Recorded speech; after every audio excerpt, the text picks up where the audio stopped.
dear Tyler. Good morning, and how are you doing? I hope you're good. I hope you are fine. I hope your week is going well. I don't know. I'm just like particularly pumped up and excited for today's episode. But before that, I made a promise that I intend to keep. And so there's this media platform that has been such a blessing to me as an individual, such a blessing to dear Tyler. They've given us so much visibility. Jollof Radio. You guys should please, follow them. This is me just in my own way saying thank you to them. They've really done a lot. You can't imagine. Like sharing our posts, sharing our content, just giving us great visibility. So I would love you guys, check out Jollof Radio on Instagram. It's on Instagram, they're Jollof Radio Media. So you could check them out. They're amazing, amazing people. And then you can download their app and then listen to Dear Tyler via their app. Or you could listen to other podcasts, which are also equally amazing. So many great contents there. Then it also serves as a radio platform. So if you're into kind of like music and you just want to have different selection of songs for you being played, just having that whole radio feel on your mobile device, you can check out Jollof Radio. They're such an exceptional organization, right? So please do that. And yeah, God bless you, right? So today's episode is kind of like pre-recorded, right? So I had an interview with an amazing friend of mine. Her story is so compelling. It's a beautiful, quite touching story, but then it's a story of how people navigate through loss, right? Especially the loss of a loved one. And a lot of people have reached me, having to navigate through those moments. And, for me, it's been very difficult because I won't say that I have ever experienced a major loss in my life. So I don't think I have the words, neither the words nor the experience to be able to share such thoughts with you. So I just, had to reach out to her, and she was so benevolent, so opening up, extremely vulnerable. And it's such a beautiful story. So that's what we're going to be listening to today, right? And so that's why I titled it Faded Uniform, Forever Loved, right? Faded Uniform, Forever Loved. Don't worry, you get the whole picture of it, right? So the next part you're going to hear is my interview with her, and it's going to be amazing. And then immediately after that, I'll be back, just to share my thoughts, and then we'll pray together. It's a pretty long episode, right? So I wanted to break it into part 1 and 2, but I just felt like somehow that the story would be a little bit disjointed, and I just wanted to leave it, free, an hour plus. So it's a good listen, trust me. You'll really enjoy it, right? So yeah, see you soon.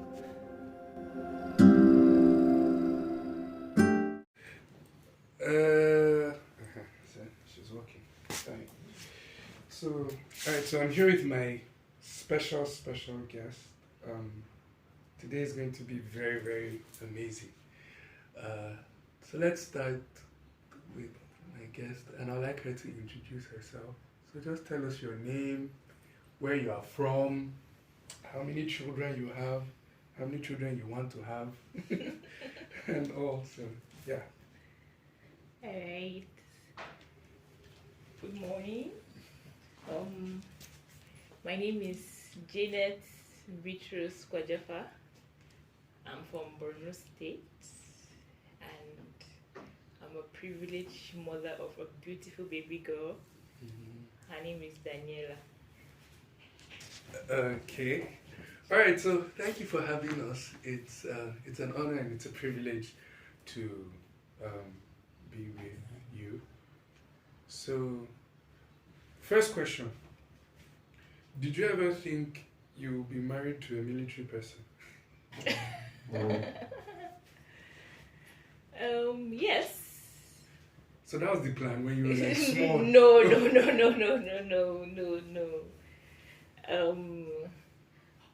Okay.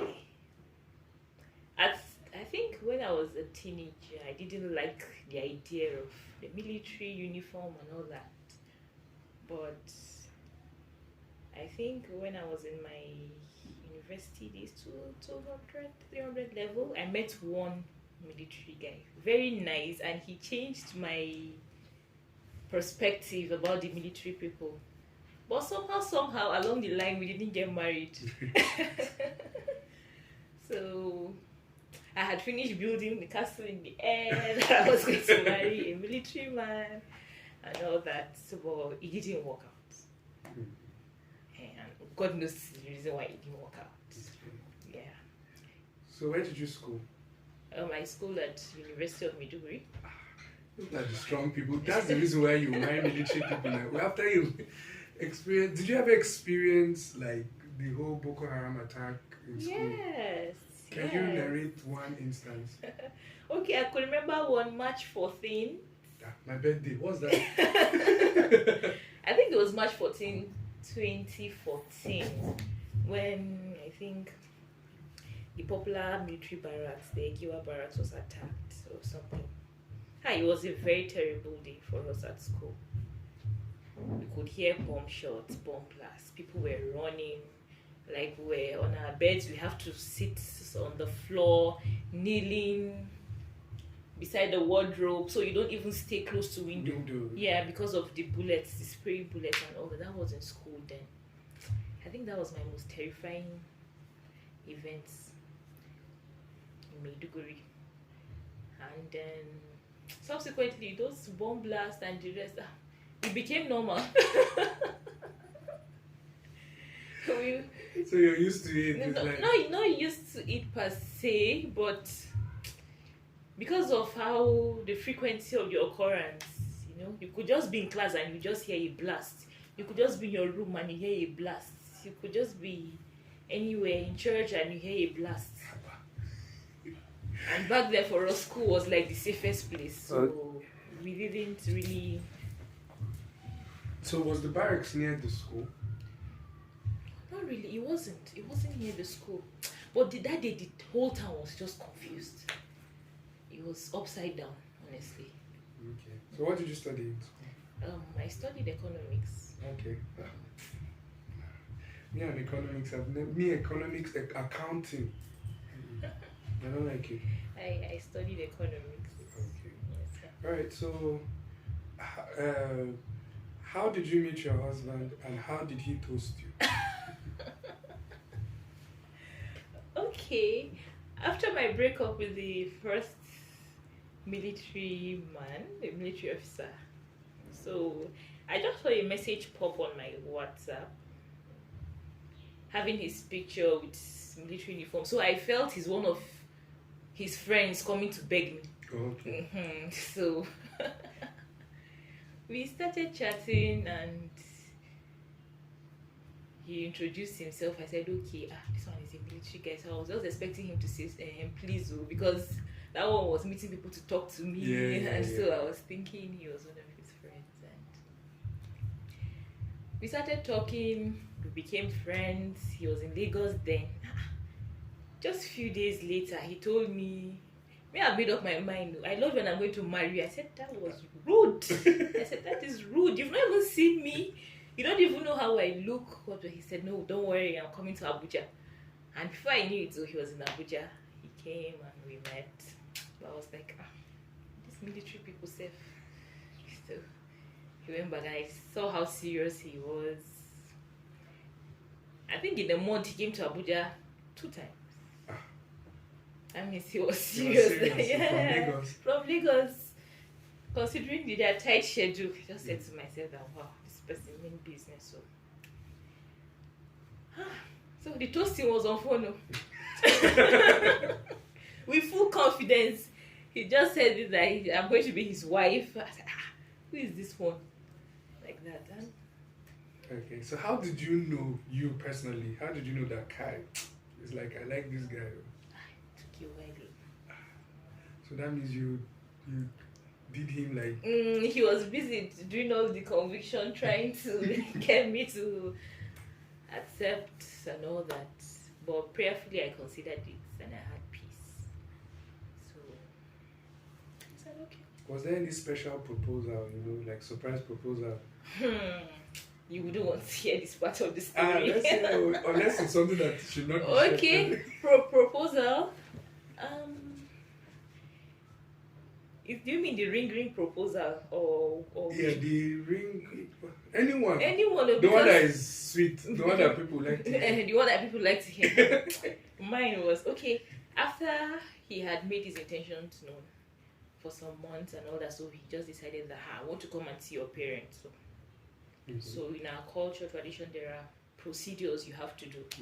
So he met with my dad first. He was on hot seat. He was interviewed and asked questions. Okay, so after that, him and his friends paid an official visit to the house. That was when he stated his intentions to my parents and his friends, and I think my uncle was there as well. So with few family members, so they were around. I think after that, so he was nominated to go for a course, to travel for a course abroad for 6 months. So I just knew, okay, that was fine. I was happy because at least I had time. Yeah. I was serving too as well. So I think he was on a day to my POP, passing out parade, and he was to travel the next day.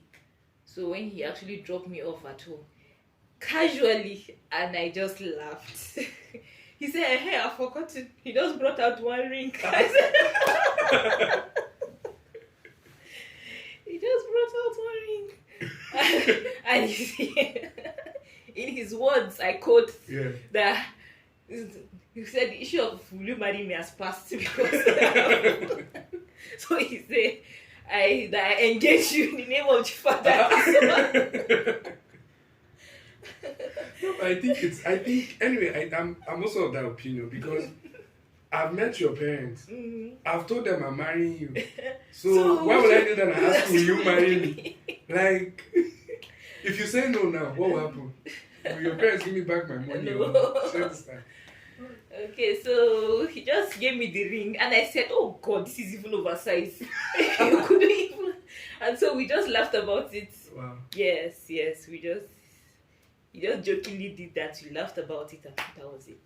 Okay, so what are some of the things about your husband that really stood out for you, like the qualities in him? There's this perception of military men, especially in Nigeria. There's this military men and doctors. They just feel like because of the fact that they always travel or they're always unavailable, they have maybe a certain character. But what was it? Maybe mention some few things that really stood out for you. Well, number one, my husband loved the Lord, and he's someone that is honest. When I mean honest, he's a man of integrity. When he says, I will do this, I will do it. If he cannot do it, he will let you know that he cannot do it. His punctuality, when he says, I will be in your house by 2. Sometimes 2 minutes to the 2 or a few minutes before that time, he's just there packed so that when it's exactly that time, he will call me and say, he's actually at my house. I love the fact that he was a generous man, very selfless. Like, he's someone that he was looking out for my convenience first and people around him. And I liked his patient character. Patience in the sense that he's someone that can wait. Not sharp, you must do this now. No. And then he's someone that respects time and process. Okay. Yes. Most times he will tell me, when it's time, we'll get there. When it's time, you will get there. Like that, I think during the period before we got married, when I was serving, having little challenges with where I was serving, my PPA, he kept encouraging me that don't worry, one day it's going to be over. It's just time. It's a process. It's just time. It's a process. So I should just be patient and learn. Okay, and I loved his most times he doesn't smile. Yeah. I think you need to be very close to him before he opens up. Okay. But he's a very simple human being. he looks complicated from afar, but when you come close, he's very simple. And um, I love his sense of humor. He sounds like a very funny person. We joke over everything, even serious things. I told you now, how can you be engaging myself? I forgot. So we joke almost over everything. You won't even know when he's serious. Or he said, this life, no. We can't be taking things too hard on ourselves. Yeah. So honestly, these are some of the things that I loved and I cherished about him. And he was someone that always want to hear my own side or my opinion. And my opinion most times was respected. Wow. Yes. But in the initial state, so when I'm saying this is what I want, no, he wouldn't even act like he was going to do it. But at the end of the day, is what I wanted that would actually be done. So I said, okay, this is it. No stress now. I've said my own. Alright, so before we get into the main part, your wedding, what's the one part of your wedding that you enjoyed the most? Because me, I wish I was a military person. I just don't like the stress of becoming a military person. But I like that, when they come in uniform and then the sword crossing ceremony. It's so nice. But I don't know what part for the wedding. Of the wedding was it for you? Okay, the military men did their ceremony and all that, but at some point it was loud. The beating of the drums. I was just tired of everything.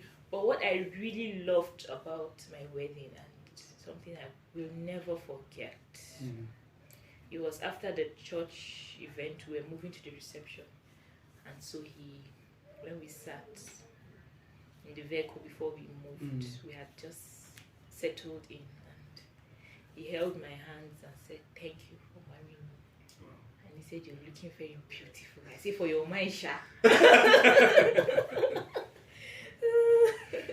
And then we started laughing again. So it looked very casual, but for me, it meant a lot. Wow. Your husband is from which state? He's from Borno too. Okay, so you people did home match. Home match, yeah. Home match. Okay, alright. So, how long were you married for before? Okay, we were married for exactly 2 years and 3 days. 2 years, 3 days. Okay, so, this is the part that I know can shake and all, but you experienced a very big loss. As much as you can you narrate the happenings of the day leading to the time? Yes, as much as you can, wherever you feel it's too much. Okay.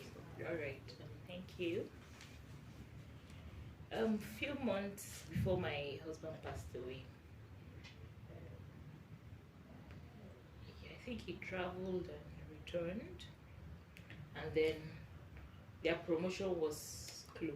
Yeah. So we kept praying and hoping that he would actually get promoted. What rank was he then? Okay, he was a captain to be promoted to a major. Okay. So in the army, from that major cadre, I think you are now a senior officer. Yeah. So trust me, my prayer was, dear Lord,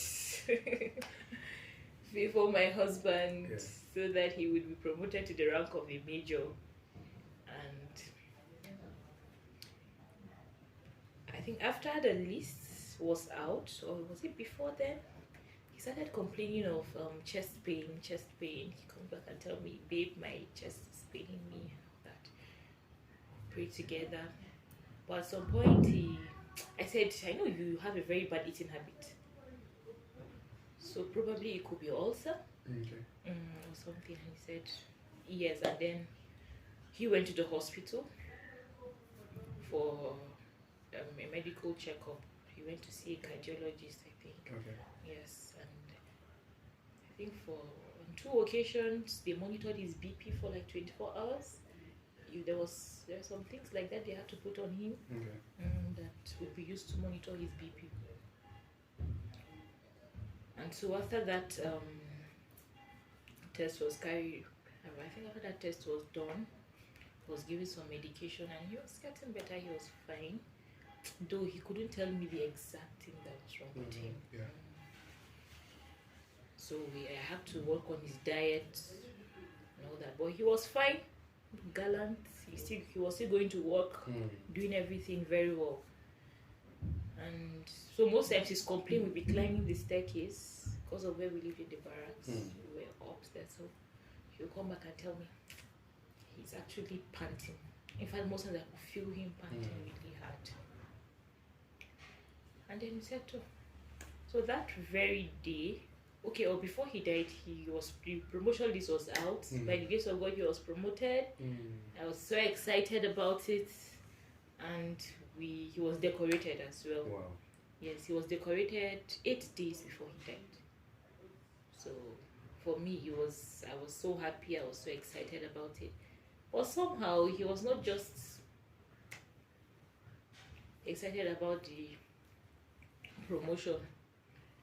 But I said, military men, sometimes what makes you happy is not what makes them happy. So I said, it's a normal thing, okay? Yeah. But we're really excited and we appreciated God for that. So that very day, our anniversary was on the 12th of October. Okay. Yeah, so we're 2 years in marriage. And I could remember that very day in the evening. He said, come mama na.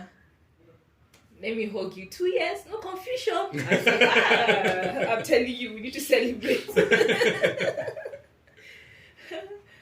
So the following day, he took me to the office and he just looked at me. I was supposed to make my hair the weekend before anniversary. He said, no, I should leave my hair like that. I should just leave it. No need for me to make my hair. So when he was taking me to the office, he just looked at me and said, you look like Amaria today. Amaria is like new bride. New bride, yeah. I said, I beg, let's just go, okay? So we just laughed and he dropped me off at work. So that Friday, that was 3 days after our anniversary, in the morning. The night before then, I noticed each time I woke up to breastfeed our baby, he was awake. So I know he reads a lot. Okay. So I felt, it's one of those things. So I asked him, how far, baby, are you good? He said, he's fine, he's okay. So, and I noticed even the night before he died, when he led the devotion for us, he just laid back and he even asked me to pray. So I mean, most times if he's not feeling well, that's when he would delegate me to do things. But on a normal day, he doesn't like even sending me on errands. No. Okay. So he just told me that, babe, please pray. I just saw the way he relaxed on the bed, on the couch. It's abnormal. We're praying and you feel like lying down. So that very morning, he pleaded with me and told me that he's not going to take me to work today. You have to go and see the doctor before going to work. I said, fine, it's okay. So he asked me to prepare oat for him that morning. So I quickly did. In fact, most times if he asks me to do breakfast, I'm always happy.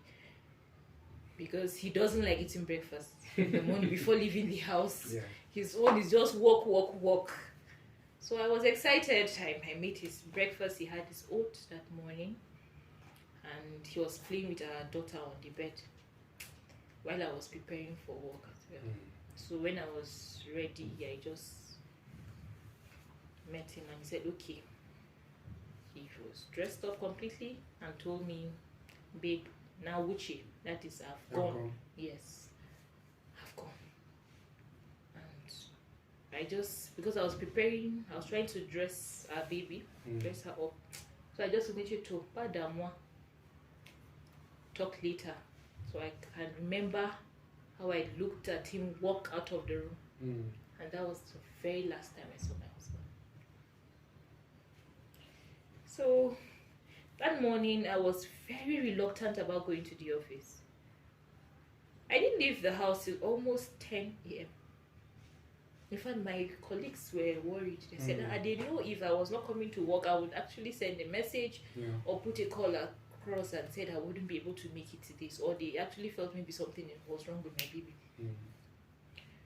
So I just strolled into the office and they're like, what happened? I said, I'm fine.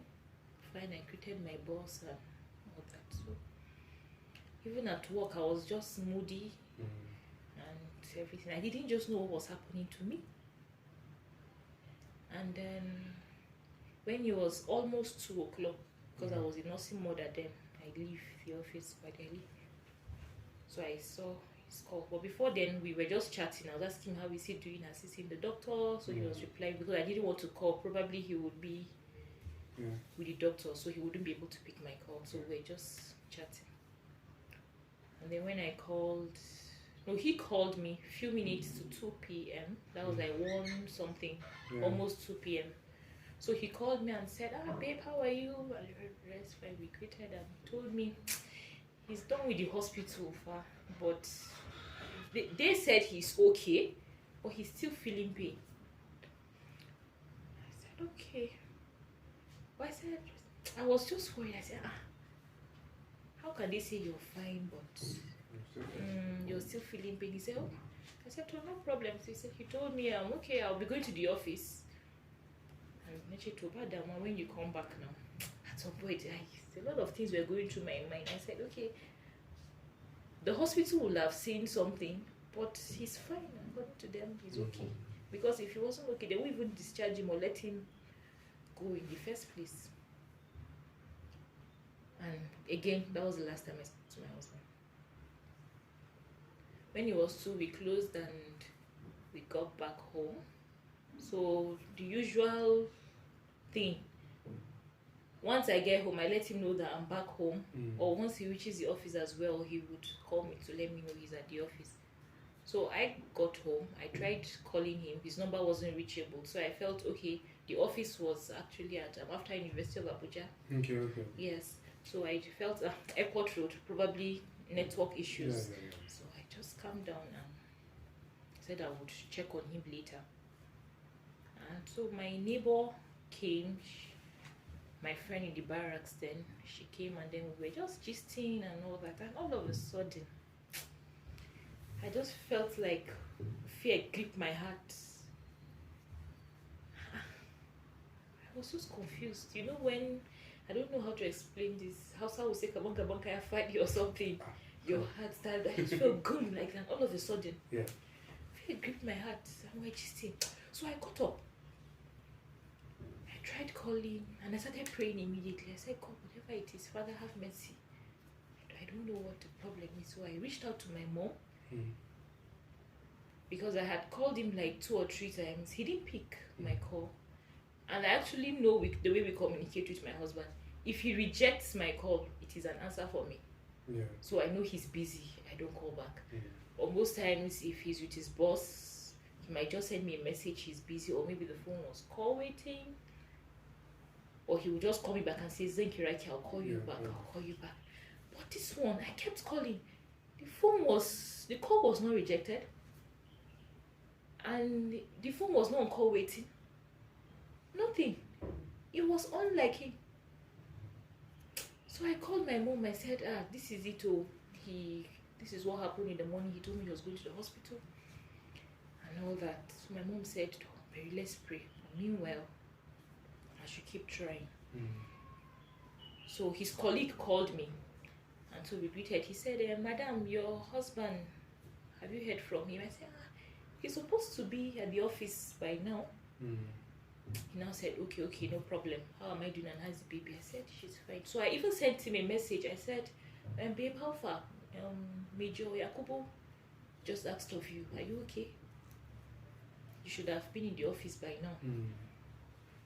No response. Then I just told myself, no, I know this man.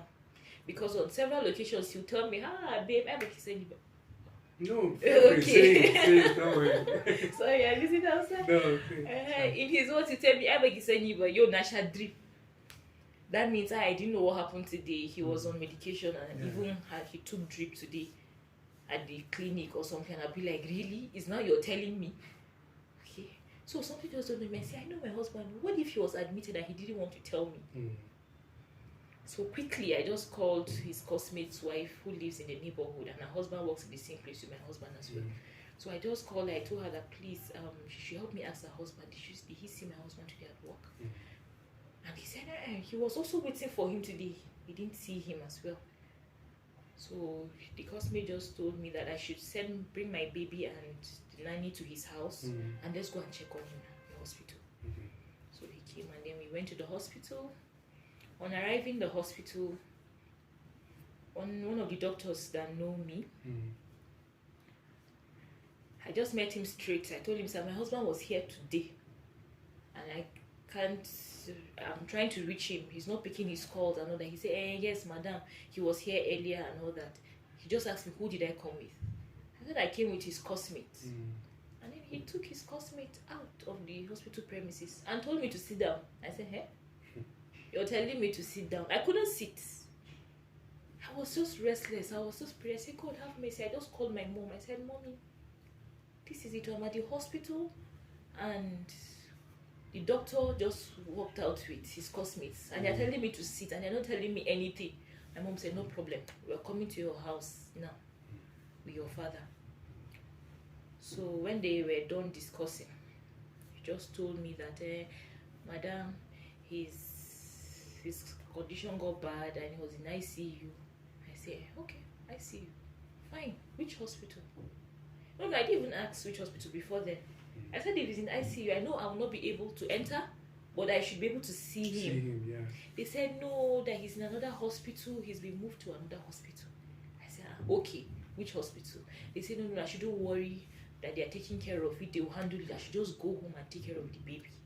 I said, go home and take care of the baby. So on our way, I just told the cosmate, I said, is my husband dead or alive? He couldn't say anything. And his eyes became red all of a sudden. They were teary, like me. But then I said, it's not what I'm thinking. So I just called my husband's elder brother and then gave him the doctor's number. And the cosmate brought me home. So when I got home, I still spoke to my mom. This is it. This is what happened. This is what they told us at the hospital. They said, no problem. Just a few minutes, my parents arrived to my house. They got to my house.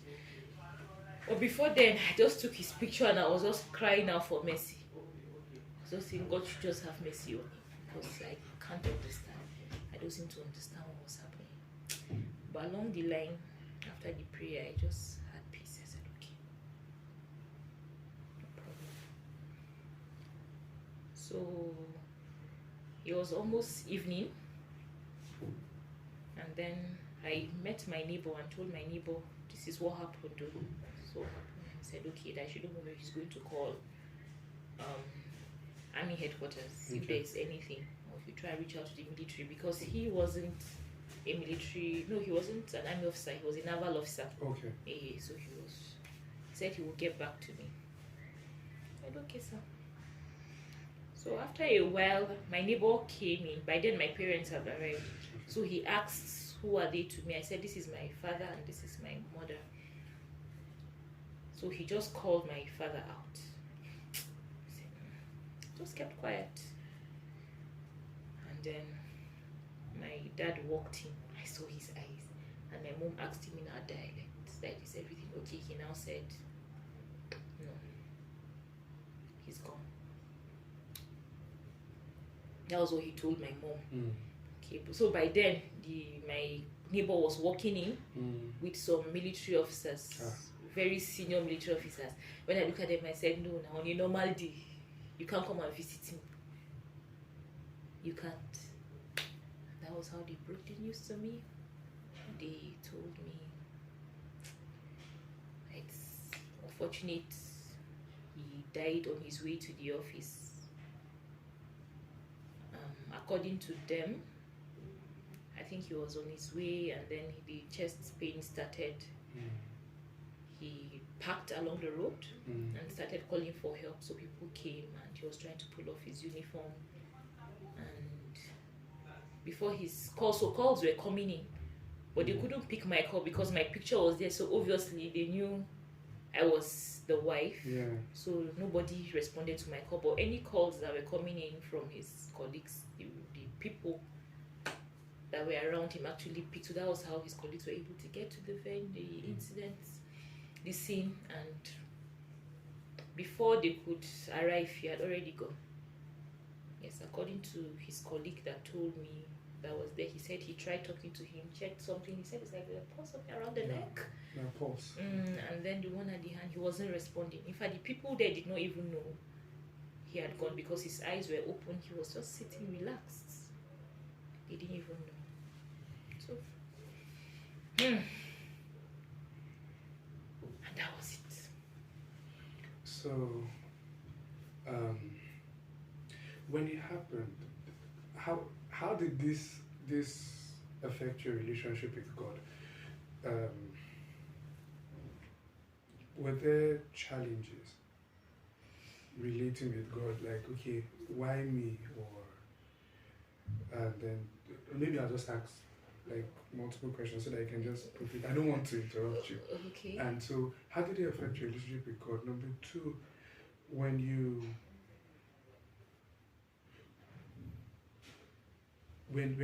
you look at your daughter, how old was she? She was 10 months. She was 10 months. So, your daughter's 10 months. And how did you, when you look at her, what comes to your mind? Like, okay, so let's start from there. When you look at your daughter, what comes to my mind? Whoa. She's a carbon copy of her father. Yeah, I saw it. I just looked at the picture and said, hey, this one is. Yes, he just took a little bit of my complexion. Yeah. But she's a carbon copy of her father. And so each time I just look at her, sometimes I feel I was privileged to grow up with my father. Yeah. And my father is still alive. But my daughter is...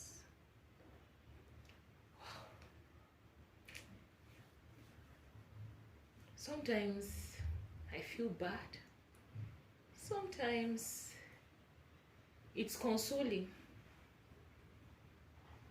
Because I feel, I thank God that the union was blessed with her. So she's a major gift to my life. And sometimes I wonder, she's growing. She's just 2 years plus. And I'm really scared. I'm really scared because I'm thinking of what to tell her when she starts asking questions. Because she will definitely ask questions. One day I know she would ask me, where is my daddy? Or who is my daddy?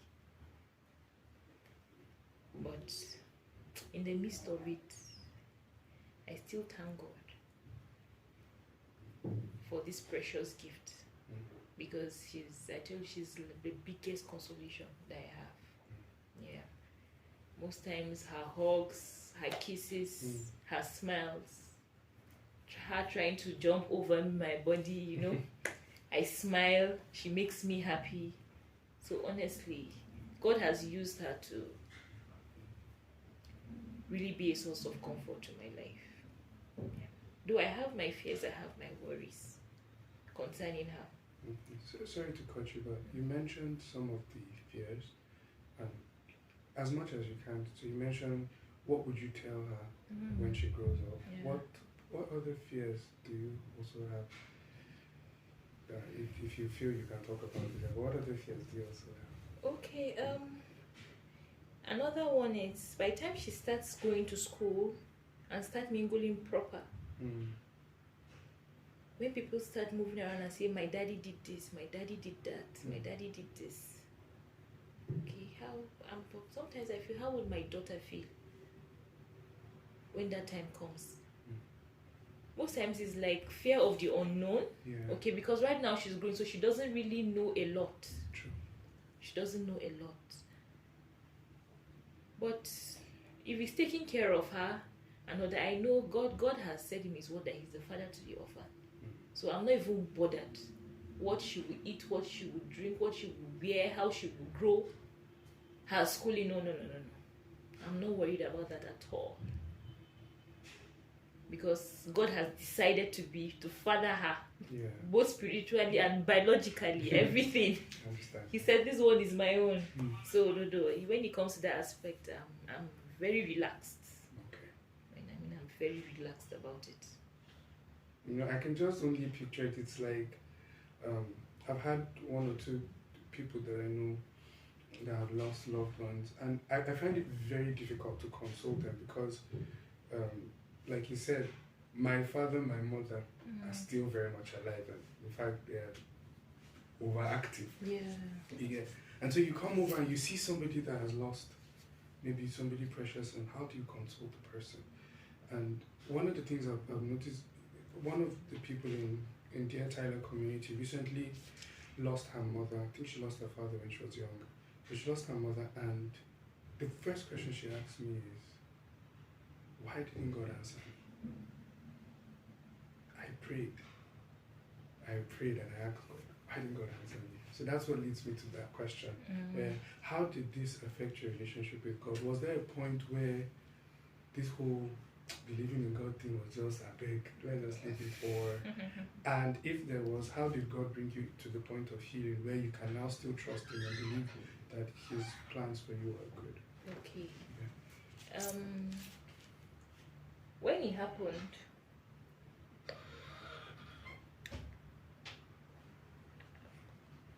I was like, God, why me? But I pleaded for your mercy. I kept pleading for your mercy. But that was for like few days. But I remembered how God have seen me through my life. I knew how God was so intentional about me. From childbirth to primary school to secondary school to my university days to my service year to even to the point of marriage. I knew He loved me so much. I knew He loved me. But you know, at that early stage, I couldn't pray. Most times I go to God, I just go there crying. I don't even know what to say. So I spoke to my mom and I told my mom, Mommy, I want to pray, but I can't pray. And she said, just go there, let your tears do the prayer. Sometimes I go there, I don't even know what to say. For weeks, for a while, it was like that. I go to the place of prayer, I don't know what to say. If I'm able to say anything, it's thank you, Jesus. If at all, I'm able to say few things. But it took a while. It took a while for me to open up. And that scripture that says, in all things we should give thanks. In all things. Even when the situation is favorable or when it's not favorable, we should still give thanks. And gradually, God used the family of believers, my loved ones, my family. You know, everybody will come, some will console you, everybody will say this, say that. But there are some that when they open their mouth to talk, you know that this is God speaking to you. One woman came. Do you know, honestly, I can't even remember her face. And she told me that I should please utilize this moment of my life. Because God is very near to me. Like He's close. God is close.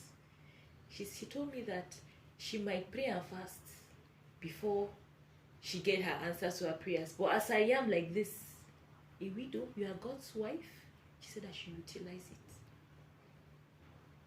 I should utilize the fellowship of the Holy Spirit. And I said, wow.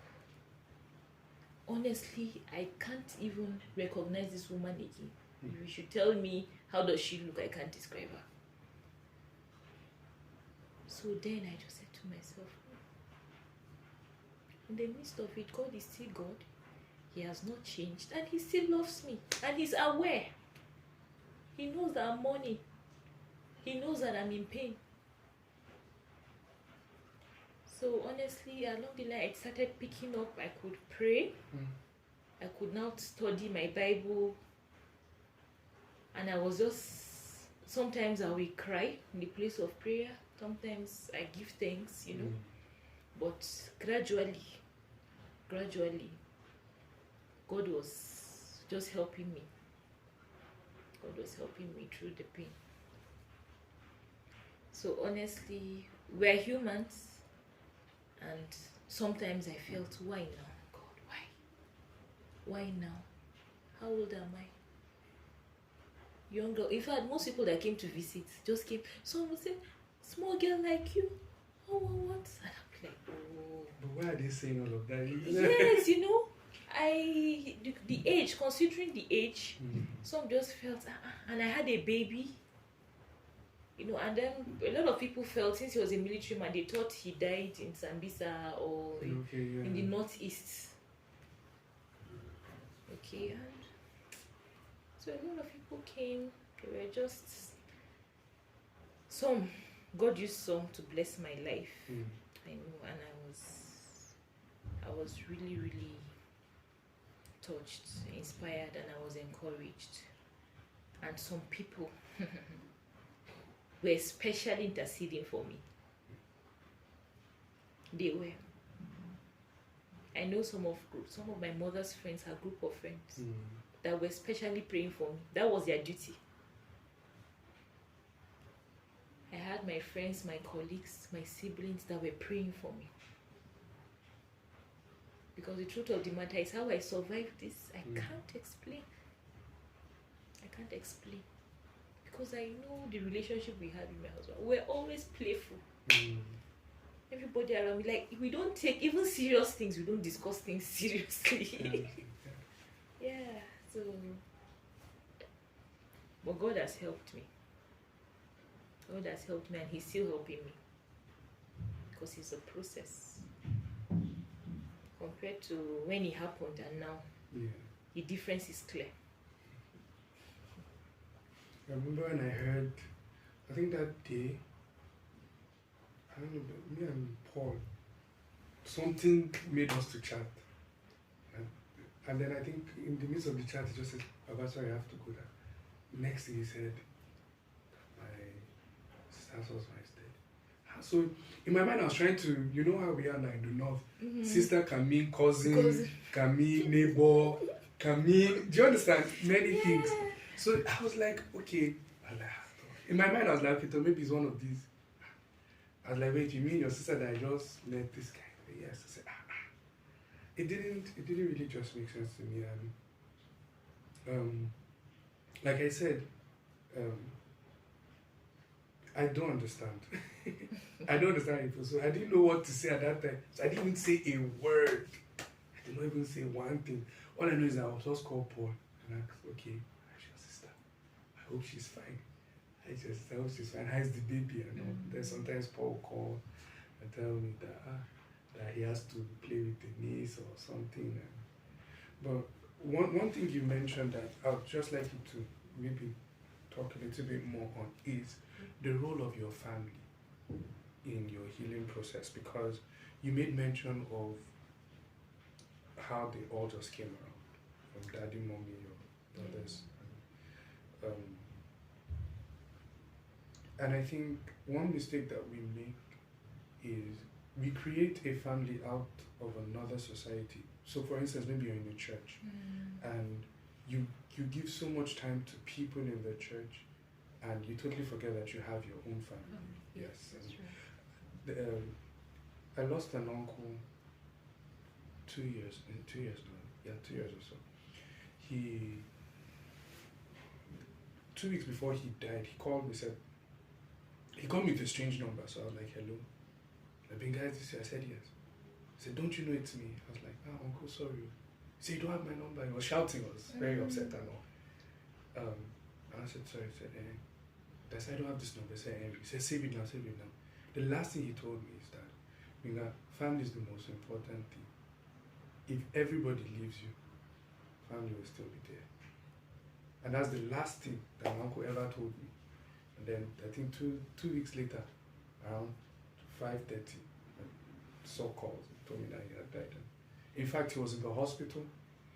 They had finished doing his checkup, and he was meant to be discharged that day. The doctor said, "Let's just leave you to monitor you. Go back the next day." So he told the people in the house, "Hey, just clean up the house, fix up the house. I'm coming back. I'm coming back with a bang. This guy." So they should prepare. So while they're in the hospital, he just woke up, said he wants to ease himself. So usually somebody used to assist him. He said no. But he stayed too long, and they now found out that he had slumped and died in the toilet. But that's the word that just stays with me. And I noticed how you kept on mentioning the family. So can you just share a little bit more how your family has helped you from the time when you heard the news up to this point? Okay. Well, if there's anything I keep thanking God for, is the gift of wonderful parents and my siblings. Yes. In my confused state, the first person I called was my mom. And you could see she left whatever she was doing. In fact, according to my mom, that was after the 40 days, everything. Yeah. She said she was making her hair. She had to stop, just tie her hair, and then they drove down to my house with my father immediately. My parents have stood by me. From the incident, my mom was in my house for till 40 days. My mom did not leave my side. My father kept coming. Our culture now, men don't. Yeah. Men, the parents hardly even visit their children's homes. Yeah. So when they come, that it's a big deal. It's a big deal. So I really thank God for my parents, my siblings, and God has really used them to console and encourage me. In fact, sometimes or most times when I'm going home, I try as much as possible not to even cry in their presence or do anything, yes, because I could tell, In fact, my mom broke down. Yes, she did. But I thank God for the way they stood by me. They kept praying for me. They kept encouraging me. They did not leave my side. Not just my parents, my nuclear family, my parents and siblings. Yeah. Their siblings as well. My uncles and my aunties. They kept calling me, kept checking on me. Some were even in my house, we're in this together. Honestly, I can't stop thanking God for it. I can't thank God enough for the gift of my parents. And you can see for my siblings, since I lost my husband, there was no day I slept in that house alone without any of my siblings. If one is not around, the both of them are around.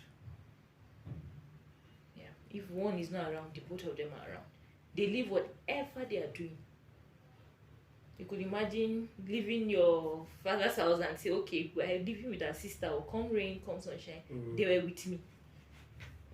Because at some point I had to leave the house. After 40 days, I went back home to go and rest. I went back to my parents' house to rest because at some point the visitations were getting so much and overwhelming. So I needed time to just rest for a while. So after the 40 days prayer, I went home. And then when my leave was about rounding up, I returned to my house and I came with my siblings. And as you can see, I'm still living with my siblings. And there's no day. This is for a year and 8 months now. Yes, a year and 8 months I lost my husband, and somebody is always in the house with me. Someone is always in the house with me. Either David or Paul. Or the both of them. Yes, so honestly, God has used them to help me. So we're almost done. You've done very well so far. You've done very well so far. So, for people, okay. So this is the question I want to ask. Yeah. Okay. How does it feel when you work in an office, plenty married people? When they do maybe Valentine's, or even though I'm not too sure that our generation, maybe some few husbands are very nice, maybe they surprise their wives and do stuff. How do you cope in such situations where people may be talking about their husband, oh, me and my husband did this, or my husband just got, and you know how they can just keep on, they're not intending to make mention of the fact because maybe you lost your husband and all. They're just being sincere about their joy. How do you go through all those moments? Okay, thank you. A few months after I resumed work, it was most people, when people are talking about their spouses, I just feel bad. I wish mine was there, especially those calls, you know, that checking up, minty, babe, how are you? How's your face? If we're not talking, at least I know my phone. I'll just check. Yeah. Yes, there's a message and all that. At some point, I was feeling bad, you know, and things like that made me miss my husband. Sometimes I even break down the hospital. I just walk out, go to the restroom, cry, refresh my face, and come back like nothing happened. But gradually, you know, God helped me. Even I will join you in the gist and we'll laugh about it and tell you, bring me my own, you know. So in that aspect, God has helped me. He has really helped me. I don't see it as a reason for me to be sad or to just feel, God, why me? And you know, initially it was like that for some months, but along the line, as I started learning the attitude of Thanksgiving, I was just thanking God, and then I felt peace in my spirit. I go back to sweet memories, and I thank God for it. Thank God for it. I still sometimes I go back to our chat, our voice notes. When he's teasing me, I will laugh. And so you kept the chat and voice notes? Oh, I kept them. I really did.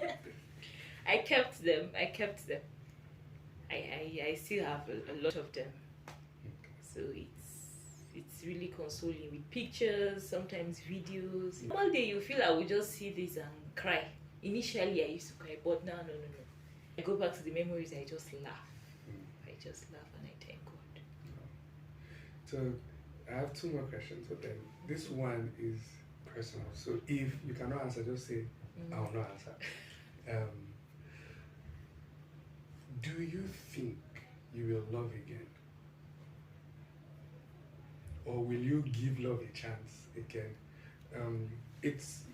Let me tell you why I'm sharing this. So my auntie I told you about my auntie that lost her husband. In fact, it's my uncle, so he married from Plateau. Okay. And so she was married into our family and all. Okay. And so I had a discussion with her one time, and I said, Auntie, will you marry again? I think there was a time where she was like, I'm going to this end, because I've not been married, but I know there's this level of affection, attention, care that you get. I think at that point in time, she was at the height of the need for that attention and affection. She was like, yes, this how many years now? She's still like that. And so I used to ask her, I'm like, Auntie, how far now? Like, are you going to get married and all? She's like, Kapinga, my children. That's what's on her mind right now. She's not really thinking about herself. That maybe when they're older, she may give love a chance. So I don't know, do you think you give love a chance, or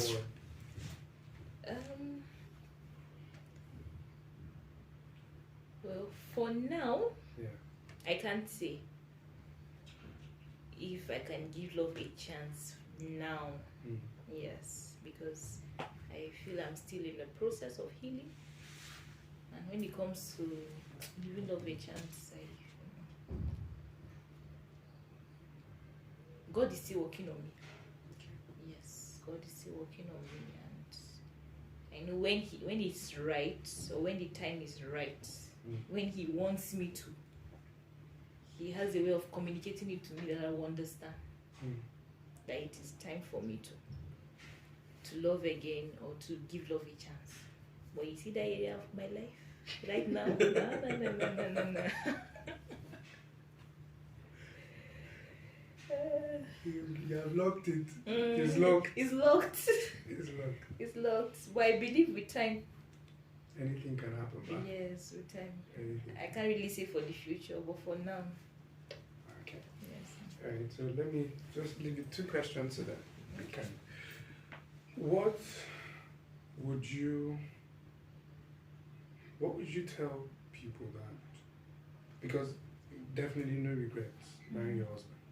No regrets marrying your husband. You know, I was talking with a friend recently and they're like, when I getting married? I said, I'll marry when I'm ready to marry. And when I marry, it's going to be loud. You people not, right? But I said, I've had, there's this pressure that they put people, marry early so that you can grow with your children. You see people, they got married late. This is not to trigger any emotions, but they got married late and they had a long marriage. Yeah. Then you see people that are married early and had a very brief marriage. Or you married early and you don't have children. Or you married late and instantly. Do you understand? So there's no like real law per se. Yeah. But what advice would you give to people that want to get married, right? One, and people that are in your shoe. Maybe they just experienced the loss. Okay. What advice would you give them? That's the first question. And then the second question, when you just round up, is it's small. Okay. All right. Okay. Let me start with those that are not yet married. Yeah. Accidents happen on the road. Has it stopped us from driving?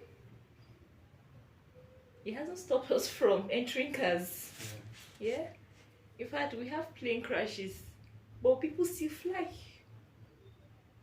So, to anyone that is preparing to get married or is willing to get married, don't enter with fear. Though I know for marriage, we didn't get married to be divorced or to be a widow. Yeah. No, nobody enters marriage with that intention. So don't feel because this person's own was brief, yours too will be like that. No. Please, nobody should enter marriage with fear. And for everything, God has planned everybody's life. Right now, for me, this is my process. And God is teaching me a lot in this process.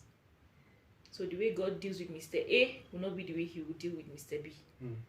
So please, for anybody aspiring to get married, please marry. Marriage is a beautiful thing. As long as it's a godly marriage, it is beautiful. It is worth it. No regrets. These 2 years of my marital life, no regrets. I keep thanking God every day for that 2 years. It was wonderful. It was wonderful. I used to be fatter than this. It was so obvious that you could tell me that. So please, no fears, no worries. Okay, and then for people that are bereaved, yes, especially for young widows, exactly, yes, like me, first and foremost, what I would actually say is, no matter the condition, no matter the pain, no matter the tears, no matter the agony or whatever you can call it, God still loves you. God still loves you. And God is aware, He knows. And in the midst of that pain, you should look unto Jesus. There is a help and the aspect of the help of God that I cannot explain. And you will not explain. How God does it, I can't explain. But God is there and He will help you as long as you look unto Him. 2, or thirdly, you trust in the Lord.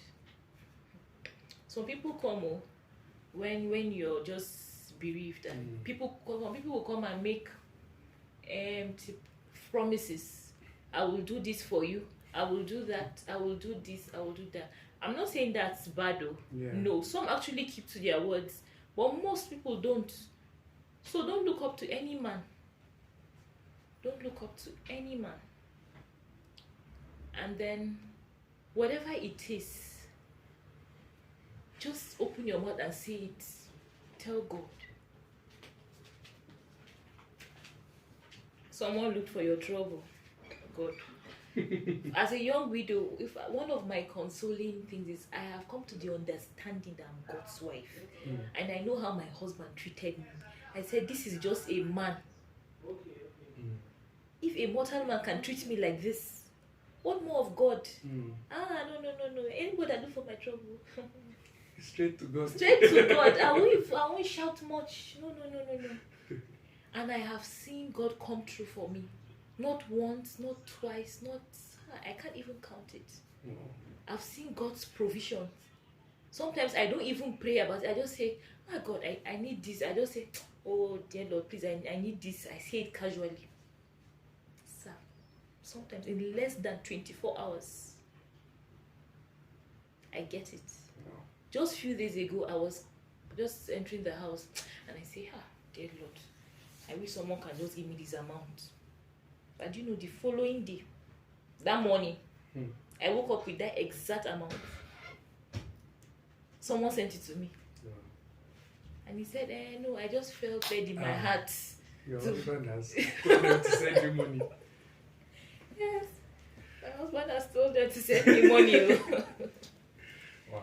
So live with it. And then, as a young widow, there are a lot of pressures, but don't bow down to it. Yeah. When you say pressure from evil men, pressure from family, and some will tell you, yo, go and marry now, go and marry. No. Please take your time and learn. And in the midst of it, thank God. Yeah. In the midst of it, thank God. Okay. So the last thing is no, I think I'll rephrase the question. Okay. I've gotten to, but so your daughter is a year plus? She's 2 years 2 plus. years plus. Yes. Okay. Okay, you were married for 2 years plus, and then I was been married. over I was married for 2 years. Yes. And then Daniela was 10 months when her father died. Yeah. Okay, so no, I understand. But I'll just be very confused. So, Okay. anyway, so imagine Daniela is listening to this particular episode now. And what do you want her to remember her father for being? Okay. Yeah, so that's the last thing. So just picture that Daniela listening now. All right. To my little girl, your father loved the Lord. He loved people. And he was a generous man. To the extent that when he comes home and he says, babe, I got money today in the office. If he says let's say it's 10 naira. No. I'm not expecting him to give me 10 naira. Because you see, I've shared it, this is the remaining. Okay? Yeah, I understand. So, he's a lover of people. Yeah. He's a selfless person. And he's always considerate of the other party. How would this person feel? Wow. Yes. And your father was a principled man. Yeah. Yes. When it comes to doing things the right way. He doesn't cut corners. And so to my baby girl, I know one day you would come to listen to this. Know that God loves you. And your father has always been praying for you. Few weeks before he died, they are always having their daddy and daughter moments. Of course, I used to be jealous, but there was nothing I could do about it. So most times he would just carry her place on his chest, and he was speaking over your life, Daniela. Yes. So I used to like that moment because at least I'll be able to do one or two things in the house. Yes. And your father was a very, very supportive man. He helped me with my chores as a military man, yes. I never ever expected that aspect of him. But I saw him do that. Even with some things for Daniela, at least you could see that effort. And he was someone that always appreciated my efforts. If I cook food, he would tell me, thank you, but it's my money, but thank you. Thank you for the meal. It was nice, but though it's with my money, but thank you. And your father is someone that I always look forward to having evening devotions with. Our evening devotions was that family altar. It was more like a gisting ground, and it was a bonding moment for us. Yeah. You know, when you come to study the word of God and then you relate it to stories. For most times you tell us this happened in the office today, you see, as the scripture is saying, and it was something you would want to always attend, honestly. And your father taught me to be calm and be patient. I don't have to always get things done my own way. Sometimes I need to give time and process the chance for things to happen. And honestly, Daniela, your father was a blessing to my life. I have benefited from the relationship he has built, and I'm still benefiting from the relationship he has built with people. Yes. So, to my baby girl, God loves you. It was not a mistake that your father had to go when you were 10 months. So, just know that you are privileged to be fathered by God. He said, you are my own. Okay, to be fathered on this special note. So, I think that is it for now. Wow. Thank you so much, Mrs. Janet. Thank you. It's a big, and you don't know what you've done. Like for me, I've just sat there and there are many things I've learned. I've just listened to. I like the fact that you know you've given God an office in your life. God is my husband. But you took my husband. Yeah, I'm now assumed the role. Yeah. Oh yeah. So do the work, and I like that revelation. So thank you so much for your time. Thank you for sharing a very personal part of your life. And I believe it will really bless people. Thank you so much. God bless you. Sir. Thank you so much.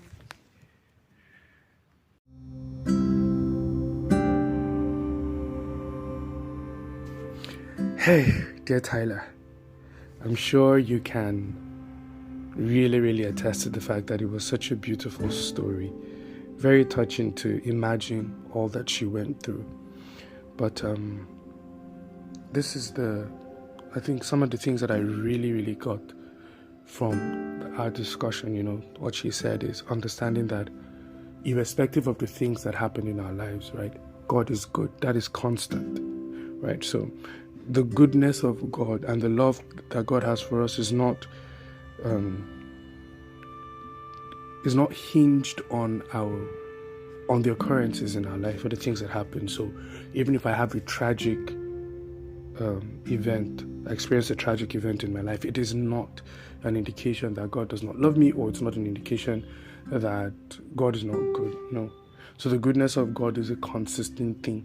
Number 2, the beauty of family. The beauty of family. The way she spoke about her family and how they came to support. And I think it's something that we really, really need to look out for. If God has ever given you a family that loves you and cares for you, then it's something that you should be grateful for. And then, another part where no regrets, whether you marry early, whether you marry late, the point is, marry the person that you truly love and someone that is out for you. You understand? The way she spoke about her husband was so beautiful. I don't really have a prayer But I just think, take out time today and thank God for the people in your life, the ones that are still there, the ones that were there and left, either because of their demise or maybe their season had passed or something. But I think it would just be a very, very nice time for you to just be grateful, right? I think it's very important. So just take out time, Tyler, today and thank God for the beauty of family and the beauty of experiencing love through the heart and the eyes of whoever it might have been, right? So I trust that you'll have an awesome day, right? Remember that I love you, I believe in you, and I'm always rooting for you. Take care. Bye.